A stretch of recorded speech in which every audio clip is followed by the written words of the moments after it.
Boleh sis, dengan syarat toner sis bukan toner yang ada mercury, toner sis bukan yang ada retinol, dan toner sis bukan yang jenis milky toner.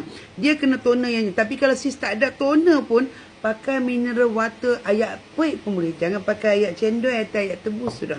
So as long that toner sis yang jenis macam ni, yang jenis macam ayak macam ni, sis boleh pakai. Campurlah dengan, dia tanya mengenai serum kapsul pertama di Malaysia. Yang mana serum ni, dia hanya dilute bila dia kena liquid macam tu, ayak ke toner yang macam tu, dan dia activate. Okay, you all tengok ni, you all dapat macam ni, campur.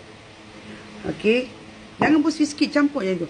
Dan terus you all pakai kat kulit muka you all. Ni saya dah pakai tadi, so saya pakai juga kat tangan. So kalau you all nak, jangan risau, pakailah toner you all. Kalau toner you all jenis macam tu, kalau tidak, kalau tak ada toner, pakailah dengan ayak mineral pun boleh, ayak peik pun tak ada masalah. Alright. So, apa dia kebaikan serum ni?